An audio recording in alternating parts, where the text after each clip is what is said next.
अस्सलाम वालेकुम स्टूडेंट्स आज का जो टॉपिक है हमारा, कल हमने पढ़ा था थ्री लेवल आर्किटेक्चर के बारे में, बेसिक बात की थी। आज हम इसकी डिटेल जो है बात करने वाले हैं। तो क्वेश्चन पेपर में मैंने कल भी बताया था कि ये कई बार आ चुका है। क्वेश्चन किस तरह से आएगा, draw and explain the three level architecture of database system. Database system के अंदर एक्सप्लेन करना है अपने थ्री लेवल आर्किटेक्चर को। तो स्टार्ट करते हैं। Three level architecture of database system. Basically ये वाली जो डायग्राम है आपने अच्छे तरीके से बनाना है इसे, और समझना बहुत ज़रूरी है इसको। मैं बता देता हूँ कि किस तरह से इस डायग्राम को हमने ड्रा किया है। यहाँ पे व्यू 1 है, ये व्यू 2 है, ये व्यू 3 है। ये व्यू जो बेसिकली 3 हमने लिया है, ये व्यू n है। n से मुराद ये है नंबर ऑफ व्यूज़ हो सकते हैं हमारे पास। ये जो व्यू है बेसिकली इसे यूज़र भी हम बोल सकते हैं, एंड यूज़र जिसे बोला जाता है, यूज़र 1, यूज़र 2 और यूज़र n तक ये जा सकता है। उसके बाद कंसेप्चुअल और लॉजिकल है हमारे पास। इसको लेवल बोला जाता है। ये वाला जो लेवल है इसे बोलते हैं हम एक्सटर्नल लेवल। इसको बोलते हैं कंसेप्चुअल या लॉजिकल लेवल। लेवल और स्कीमा बोला जा सकता है इससे। मैं यहाँ पे बता देता हूँ आपको कि लेवल और स्कीमा के अंदर कोई डिफरेंस नहीं है। यहाँ पे स्कीमा और लेवल सेम ही चीज़ के दो नाम हैं। लेवल और स्कीमा से मुराद ये है, इसे हम बोलते हैं स्ट्रक्चर। स्ट्रक्चर से मुराद ये है डेटाबेस में डेटा कैसे स्टोर करवाया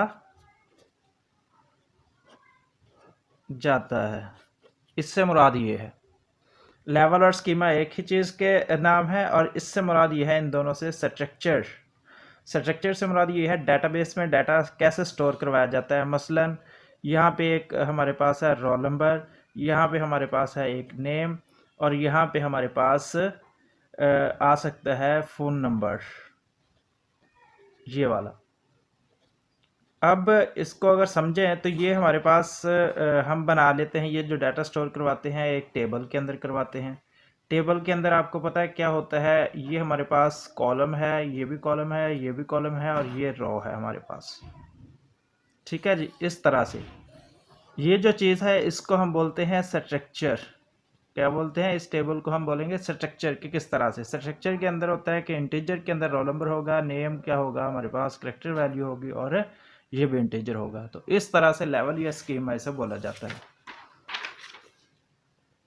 ये एक्सटर्नल लेवल है, ये कंसेप्चुअल या लॉजिकल लेवल है, ये इंटरनल और स्टोरेज है, और ये हमारे पास लास्ट में डेटाबेस पड़ी हुई है। इसके अंदर हमने 3 लेवल की बात की। एक्सटर्नल लेवल हम बेसिकली इसको बोलते हैं।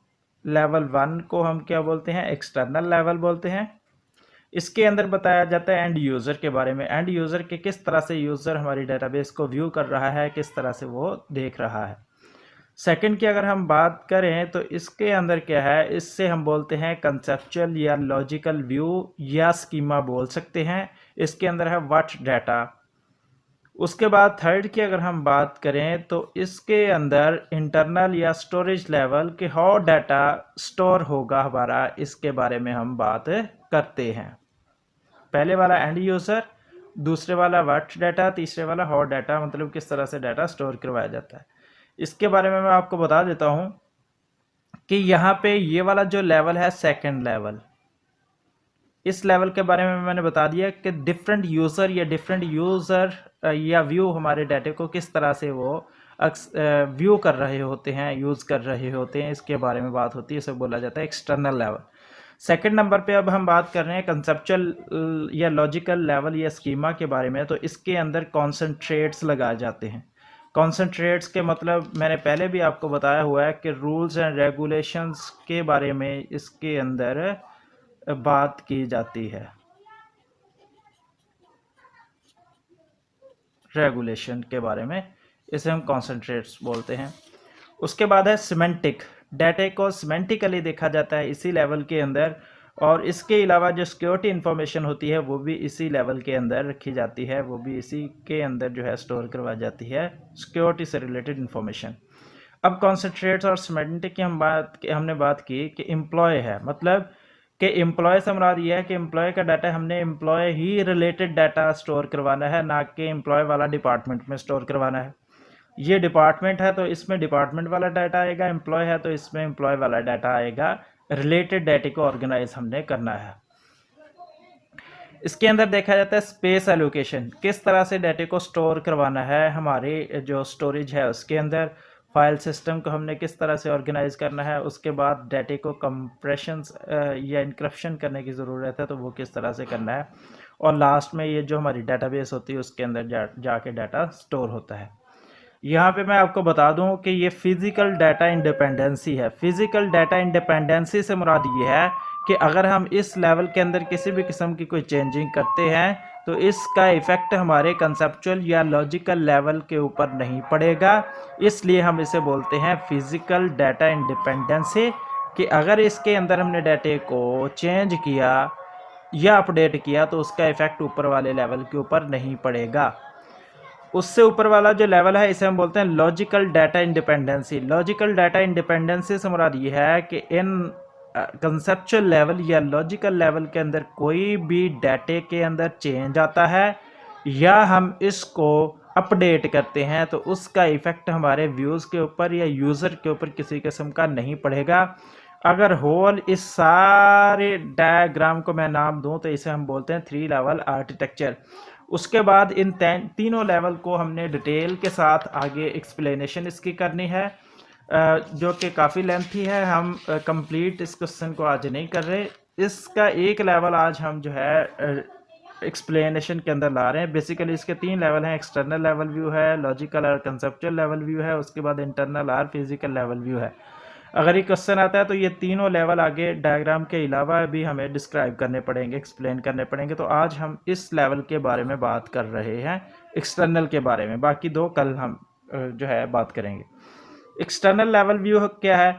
हमारी जो डेटाबेस सिस्टम होता है वो कंसिस्ट कर रहा होता है different views of a database. जैसे मैंने यूज़र 1, यूज़र 2 और नंबर ऑफ़ यूज़र्स के बारे में बात की, तो उसके अंदर डिफरेंट व्यूज़ होते हैं हमारे सिस्टम के अंदर। ईच एक्सटर्नल व्यूज़, हर यूज़र जो होता है वो पर्टिकुलर व्यू होता है, जो हमारे सिस्टम का यूज़र होता है वो ख़ास यूज़र होता है। यूज़र कंसीव का मतलब ये होता है कि वो तकसीम कर लेता है। क्या कर लेता है? तकसीम कर लेता है। मतलब ये है इसका कि वो डिवाइड कर लेता है या छोटा कर लेता है। किसको? कुछ पार्ट को, कुछ हिस्से को। जो डेटाबेस का कुछ हिस्सा होता है उसे कंसीव कर लेता है। In the system in different ways. Each user is interested in one part of the system. हर जो हमारा यूज़र होता है वो हमारे सिस्टम के कुछ पार्ट या एक पार्ट के अंदर इंटरेस्टेड हो सकता है वो, एंड अदर पार्ट्स इग्नोर्स। वो क्या करेगा? एक पार्ट के अंदर इंटरेस्टेड होता है, बाकी जो पार्ट्स होते हैं उसको क्या करता है? वो इग्नोर कर देता है। One user may not aware of the whole system at all. एक यूज़र हमारी कंप्लीट सिस्टम के साथ अवेयर नहीं हो सकता, उसे सारे के सारे सिस्टम के ज़रूरी नहीं है कि वो अवेयर हो उससे। वो डिफरेंट प्रेजेंटेशंस करता है सेम डाटे की, मतलब कि हमारा डाटा रिप्रेजेंटेशन जो होता है वो डाटा सेम होता है, लेकिन हर यूज़र उसको डिफरेंट तरीके से रिप्रेजेंट कर रहा होता है, अंडरस्टैंड कर रहा होता है। मैं एग्जांपल देता हूँ, इसकी आपको समझ आ जाएगी। एग्जांपल ये है कि हमने स्टोर करवानी है डेट, तो डेट यूज़र 1 जो है वो कंसीडर कर रहा है कि पहले मंथ है हमारे पास, फिर डे है, फिर ईयर है। ये यूज़र अंडरस्टैंड कर रहा है इसको या रिप्रेजेंट कर रहा है इस तरह से। उसके बाद आ जाता है सेकंड यूज़र क्या करता है? वो समझता है कि पहले जो है स्टोर की हुई चीज़ वो ईयर है, दूसरे नंबर पे मंथ है, तीसरे नंबर पे डे है, तो ये यूज़र 2 है। डिफरेंट प्रेजेंटेशन हो रही है किसकी? सेम डाटे की। डेटाबेस के अंदर जाके सेम ही मेथड से डाटा पड़ा हुआ है, लेकिन यूज़र क्या कर रहे हैं? उसको डिफरेंट तरीके से अप्रोच कर रहे हैं, डिफरेंट तरीके से उसे अंडरस्टैंड कर रहे हैं। उसके बाद इसी के अंदर एक्सटर्नल लेवल के अंदर है वर्चुअल डाटा या कैलकुलेटेड डाटा। क्या होता है? तो ये जो डाटा होता है ये एक्चुअल स्टोर नहीं होता हमारी डेटाबेस के अंदर, बट क्रिएटेड व्हेन नीडेड। जब हमें इसकी ज़रूरत पड़ती है तो तब हम इसे क्या करते हैं, क्रिएट कर लेते हैं। जैसे एग्जांपल देता हूँ, प्रोडक्ट का नेम हमारे पड़ा हुआ है, स्टोर किया हुआ है प्रोडक्ट, और उसका नेम और उसकी प्राइस हमने रखी हुई है। अगर जब हमें ज़रूरत पड़ेगी तो हम उसका टोटल बिल बना लेंगे, तो ये कैलकुलेटेड डाटा हो जाएगा, ये वर्चुअल डाटा हो जाएगा। उसके बाद एक स्टूडेंट है, उसके हमने डिफरेंट सब्जेक्ट के मार्क्स रखे हुए हैं, जिसके अंदर आ जाता है उर्दू, शॉर्ट सा बता देता हूँ, इंग्लिश आ जाता है, और इसके अलावा मैथ आ जाता है। ये डिफरेंट सब्जेक्ट के नंबर हमने इसके अंदर जो है वो स्टोर करवाए हुए हैं। लेकिन हमने क्या करना है, ग्रेड अगर कैलकुलेट करना है तो जब हमें इसकी ज़रूरत होगी तो हम क्या करेंगे, ग्रेड निकाल लेंगे। तो ये जो ग्रेड होगा ये कैलकुलेटेड डाटा कहलाएगा या वर्चुअल डाटा कहलाएगा।